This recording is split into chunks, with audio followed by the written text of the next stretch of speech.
नमस्कार, prime time में आपका स्वागत है। मैं हूं साक्षी सबरवाल। प्राइम टाइम में आगे बढ़ने से पहले आज दिन भर की कुछ खास बड़ी खबरें जो आज चर्चा में रही। आज सबसे बड़ी खबर की अगर बात करूं तो मचेल माता की वार्षिक यात्रा आज से शुरू हो गई है। किश्तवाड़ के पाडर घाटी में स्थित मां चंडी के दर्शन करने के लिए बड़ी संख्या में श्रद्धालु जो हैं हर साल पहुंचते हैं और इस बार भी बड़ी संख्या में श्रद्धालुओं के पहुंचने की उम्मीद है। इस यात्रा को लेकर तमाम तैयारियां भी कर ली गई हैं। यात्रा 5 सितंबर तक जारी रहेगी। जिला प्रशासन और पुलिस ने किश्तवाड़ से मचेल तक की यात्रा की समय सीमा जो है उसको तय किया है। किश्तवाड़ से आगे की यात्रा जो शाम को 6 बजे के बाद नहीं होगी, इसके बाद आगे नहीं जाने दिया जाएगा यात्रियों को। गुलाबगढ़ पाडर से आगे की यात्रा 6:30 बजे तक नहीं होगी, यानी 6:30 के बाद नहीं जाने दिया जाएगा। कुंडेल चिशोती से आगे शाम 7 बजे के बाद यात्रा को रोका जाएगा। 7 बजे के बाद आगे नहीं जाने दिया जाएगा। लौटते समय भी समय जो है तय किया गया है। मचेल से शाम 6:30 बजे, चिशोती और कुंडेल से शाम 6 बजे और गुलाबगढ़ से किश्तवाड़ की तरफ शाम 5 बजे के बाद सफर नहीं करने दिया जाएगा। इससे पहले ही यात्रियों को जाने की इजाजत होगी। आपको बता दें कि सर्वशक्ति सेवक संस्था ने माता मचेल की यात्रा से पहले गुलाबगढ़ पाडर में हर बार की तरह कल रात को भी जागरण का आयोजन किया था। और आपको बोल दूं कि अगर आप भी इस यात्रा पर जाना चाहते हैं तो पर्यटन विभाग के टोल फ्री नंबर 1800890845 या जिला प्रशासन किश्तवाड़ के हेल्पलाइन नंबर 1995259555 पर संपर्क करके यात्रा से संबंधी सभी जानकारी आप ले सकते हैं। के सभी भक्तों को हमारा डिस्ट्रिक्ट एडमिनिस्ट्रेशन का यही संदेश है कि आपका यहाँ पे स्वागत है। माता ने आप सबको बुलाया है। ये 25 जुलाई से जो आज पहला दिन है, यहाँ पे मचेल माता यात्रा शुरू हुई है और 5 सितंबर तक चलेगी। आने जाने के सभी साधन पूरी तरह तैनात किए गए हैं, चाहे वो सिक्योरिटी हो, सड़कें हों, ब्रिजेस हों और टेली कम्युनिकेशन हो, जो कि आप मेरे पीछे भी देख सकते हैं। उसके साथ साथ यहाँ पे अभी टेंट सिटीज़ आ रहे हैं। इसके साथ साथ एक नया 500 लोगों को रुकवाने की कैपेसिटी का टेंट सिटी भी मचेल में ही बन रहा है। साथ साथ हमारे पास एक 30 किलोवाट का सोलर का पावर प्लांट बन के तैयार हो रहा है, जिससे कि मुझे लगता है पूरे माता रानी के भवन में दिन और रात हम पूरे समय जागरण और जगराता करा सकते हैं। इसके साथ साथ जो भी लोग आते हैं उनके लिए हेलीकॉप्टर की सुविधाएं हैं, उनके लिए गुलाबगढ़ पाडर में भी रुकने की सुविधाएं हैं। वहाँ पे यात्री भवन भी बनवाया गया है, गेस्ट हाउसेस भी हैं। कई सारे हमारे जो लोकल एंटरप्रेन्योर्स हैं और जो महिलाएँ सेल्फ हेल्प ग्रुप्स हैं, उन्होंने भी अपने फूड के स्टॉल्स, अपने होम स्टेज बनाए हैं। और जैसा कि आप मेरे आसपास देख सकते हैं, बहुत ही अच्छे मौसम और अच्छे माहौल में ये पूरी यात्रा हो रही है। इसमें आज हमारे साथ ADGP साहब आए हैं। बहुत जल्द हमारे साथ डिविजनल कमिश्नर सर भी आएंगे अपने ब्लेसिंग। वहीं पे अब बात घुसपैठ को लेकर जम्मू कश्मीर के सांबा में अंतर्राष्ट्रीय सीमा पर सुरक्षा बलों ने आज बड़ी कार्रवाई की है। जम्मू कश्मीर के सांबा जिले में अंतर्राष्ट्रीय सीमा आईबी पर सीमा सुरक्षा बल BSF के जवानों ने एक पाकिस्तानी घुसपैठिए को मार गिराया है और उससे नशीले पदार्थों के 4 पैकेट बरामद किए गए हैं। ये 4 पैकेट वजन में लगभग 40 किलोग्राम के बताए जा रहे हैं। बॉर्डर सिक्योरिटी फोर्स के बहादुर जवानों ने लगभग 10:15 बजे पाकिस्तान से इंट्रूड करते हुए एक स्मगलर को धराशायी किया बॉर्डर पर। उससे हमें 4 kg 430 ग्राम नारकोटिक्स की रिकवरी हुई है। साथ ही साथ 330 रुपये पाकिस्तानी करेंसी भी मिला है।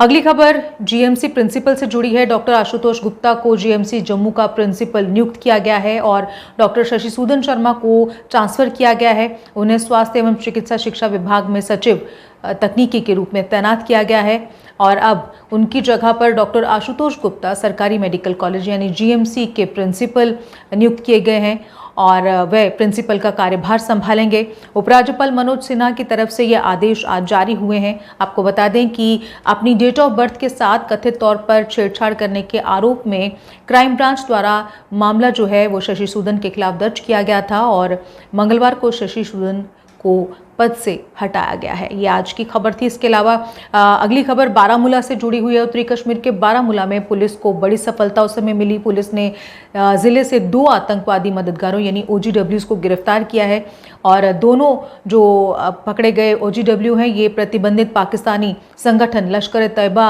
से जुड़े हुए हैं यानी LET से जुड़े हुए हैं। उन्हें जिले के करेरी गांव से एक बस स्टॉप के पास से गिरफ्तार किया गया। उनके कब्जे से 2 चीन निर्मित पिस्टल, 2 पिस्टल मैगजीन, 14 जिंदा पिस्तौल राउंड भी बरामद किए गए हैं।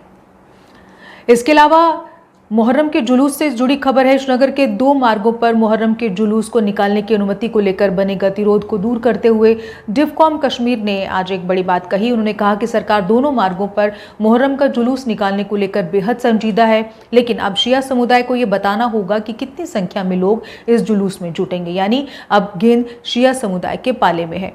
डिफकॉम ने कहा कि श्रीनगर में 2 मार्गों पर मुहर्रम जुलूसों पर प्रतिबंध हटाने के संबंध में कई बैठकें की गई हैं। हालांकि ये जो प्रतिबंध हैं दशकों पहले लगाए गए थे, इसके पीछे बहुत सारे मुद्दे हो सकते हैं। उन्होंने कहा कि हम प्रतिबंध हटाने को लेकर बेहद गंभीर हैं और फिलहाल गेंद जो है वो शिया समुदाय के पाले में है, क्योंकि जुलूस में कितने लोग भाग ले रहे हैं इसकी जानकारी शिया समुदाय को देने को कहा गया है। देखिए, पहली बात तो मैं आपको ये बता दूं कि हमारे यहाँ जो मुहर्रम के प्रोसेशन होते हैं ये बहुत ही सेंसिटिव मुद्दा है हमारी शिया कम्युनिटी, हमारे शिया भाइयों का। इस 40 दिन के अंदर में केवल श्रीनगर शहर में 89 जुलूस निकलते हैं। आप उन्हें कवर भी करते हो, आप उन्हें खुद भी देखते हो। तो कोई ये कहे कि रिस्ट्रिक्शन लगी है तो ये बेईमानी बात होगी। दूसरा, जिन 2 रूट्स की आप बात कर रहे हो वो 2 रूट भी उस तरह से बैन नहीं है क्योंकि वो रीरूट किए गए हैं, ठीक है। तीसरी बात ये हो गई कि ये कब से किए गए हैं, क्या हमने उनमें कुछ कमी पेशी की है क्या? आपको भी पता है वो कब से बैन हुए हैं, 32 साल से 33 साल से ज़्यादा हो गए। कभी मेरे शिया भाई ने जब 17 साल का होता होगा, आज वो 50 साल का हो गया है। जब तक किसी ने इस पर बहुत बड़ा मुद्दा उस पर नहीं उठाया, बट हम एज एडमिनिस्ट्रेशन हमें इंस्ट्रक्शन है साफ कि भाई इसको बहुत बारीकी से देखो और निकल सकता है तो हमें निकालना है। हम बहुत इस पर सीरियस है। अब आप भी मानेंगे, जब आप किसी चीज़ को करते हो इतने साल से बंद है तो उसके कोई कारण रहे थे बंद करने के। अदरवाइज़ तो जब सियासतदान इतने रहे वो भी नहीं चला पाए तो कोई तो बात रही होगी उसमें। खैर, अब बात प्राइम टाइम में मुख्य मुद्दे को लेकर। आपको याद होगा कि आज से कुछ दिन पहले जम्मू संभाग में भारी बारिश के चलते कठुआ जिला के दयालाचक चढ़वाल के बीच तरना नाले पर बना पुल जो है वो धंस गया था, जिसके चलते जम्मू पठानकोट हाईवे को बंद कर वाहनों को डाइवर्ट कर ओल्ड कठुआ सांबा मार्ग से भेजा जा रहा है। लेकिन 6 दिन बीत जाने के बाद भी आज तक ना तो वैकल्पिक पुल बन पाया और ना ही क्षतिग्रस्त पुल को दुरुस्त करने की ओर कोई कदम उठाया गया, जिस कारण अब स्थानीय लोगों के साथ साथ व्यापार मंडल और अमरनाथ यात्री भी परेशान हो रहे हैं। ऐसा लगता है कि ना तो कठुआ प्रशासन पुल को लेकर गंभीर है और ना ही नेशनल हाईवे अथॉरिटी के अधिकारी इस पुल के खराब होने को लेकर कोई खास उनकी दिलचस्पी है। प्रशासन ने ओल्ड सांबा कठुआ रूट पर वाहनों की डाइवर्जन की हुई है, जिस पर काफ़ी ज़्यादा ट्रैफिक होने और रोड एक्सीडेंट के साथ ही जाम की स्थिति से भी लोग बेहद परेशान हैं। इनमें अमरनाथ यात्रियों की अगर बात की जाए तो वे भी काफ़ी परेशान हैं। जैसे कि आप जानते हैं कि वार्षिक अमरनाथ यात्रा को लेकर बड़ी संख्या में श्रद्धालु जम्मू कश्मीर पहुँच रहे हैं, लेकिन ऐसे हालातों के चलते उनको भी कई समस्याओं का सामना करना पड़ रहा है। जबकि यात्रा को सुचारू बनाने के साथ ही यात्रियों को कोई समस्या ना हो, इसका ख्याल रखने के लिए बहुत ज़्यादा प्रयास जो कि अभी तक किए गए हैं और आगे भी किए जा रहे हैं, लेकिन बावजूद इसके अमरनाथ यात्री परेशान हैं। हम लोग दिल्ली से अमरनाथ 16 तारीख को निकले थे और आज हमें 10 दिन हो गए हैं अमरनाथ और कटरा वैष्णो देवी की यात्रा करते हुए। रास्ते में हमें बहुत ही दिक्कतें पैदा हुई हैं। जितने भी अमरनाथ के यात्री हैं उन सबों को अमरनाथ जाने में बहुत दिक्कतें पैदा हुई हैं। ट्रैफिक, गवर्नमेंट कोई यात्रियों को सपोर्ट नहीं कर रही। जो गवर्नमेंट के काम होने चाहिए, गवर्नमेंट का कोई भी काम नहीं हो रहा, बस ना ही साइन बोर्ड इस तरीके का काम कर रही। लेकिन यात्री तब भी उनके अंदर इतनी श्रद्धा है भोले बाबा के प्रति सावन का महीना चल रहा है, यात्री तब भी अपने दुख मुसीबत उठाते हुए अमरनाथ की यात्रा कर रहे हैं। रास्ते में बारिश पड़ रही है, आंधी आ रही है, तूफान आ रही है, पहाड़ गिर रहे हैं, लेकिन जो कर रही है वहाँ आर्मी अंडर कर रही है और आर्मी के नेतृत्व में शिव भक्त सारे दर्शन कर रहे हैं। गवर्नमेंट का कहीं भी कोई भी दिल्ली से लेके अमरनाथ यात्रा तक कोई रोल नहीं है। और अभी पंजाब के अंदर फ्लाईओवर टूटा पड़ा है, आज 10 दिन हो गए हैं, 20 तारीख को टूटा था, उसकी कोई मरम्मत नहीं है। गाड़ियां बड़ी मुश्किल से गाँवों के खेतों में से निकलते हुए यात्री अपने घर के लिए जा रहे हैं और जाम ही जाम है पूरा। जय भोले की। इस पुल के धंसने से अमरनाथ यात्रियों के साथ ही स्थानीय लोग भी काफी दिक्कत झेल रहे हैं, जिसको लेकर आज व्यापार मंडल दयालाचक के सदस्यों ने और बीजेपी के नेताओं और कार्यकर्ताओं ने तरना नाले पर जाकर जिला प्रशासन कठुआ और नेशनल हाईवे अथॉरिटी के खिलाफ जोरदार प्रदर्शन किया। इन लोगों ने कहा कि पिछले 6 दिनों से दयालाचक चढ़वाल के बीच जो तरना नाले पर बना पुल वो धंस गया था और हाईवे बंद होने के चलते जो रास्ता है वो दयालाचक और चढ़वाल का व्यापार मंडल जो है उस कारण ये जो व्यापार है पूरा वो ठप पड़ा हुआ है। व्यापारी पिछले 6 दिनों से अपने घरों में बैठे हुए हैं। व्यापार मंडल के अध्यक्ष सरदारी लाल ने कहा कि नेशनल हाईवे अथॉरिटी के लोग इतने लापरवाह कैसे हो सकते हैं। उन्होंने पिछले 6 दिनों में वैकल्पिक रास्ता बनाना भी उचित नहीं समझा, ये उनका कहना है। जबकि तरना नाले में से पैदल चलना भी अब मुश्किल हो गया है। लोग सवाल पूछ रहे हैं कि आखिरकार नेशनल हाईवे अथॉरिटी के अधिकारी कर क्या रहे हैं। लोगों ने कहा कि वे जिला प्रशासन से मांग करते हैं कि जल्द से जल्द वैकल्पिक रास्ता बनाया जाए और इस पुल का निर्माण जल्द शुरू करवाया जाए ताकि जम्मू कश्मीर में अमरनाथ आने वाले यात्रियों को असुविधा ना हो और व्यापार मंडल दयालाचक का भी कारोबार शुरू हो पाए। उन्होंने प्रशासन से मांग की कि जल्द से जल्द इस पुल को ठीक किया जाए, नहीं तो आने वाले दिनों में नेशनल हाईवे बंद करके वे लोग लगातार प्रदर्शन करेंगे। और उनकी आज यही थी कि आज 6 दिन का जो दयालाचक और चढ़वाल का जो रास्ता नेशनल हाईवे बंद है।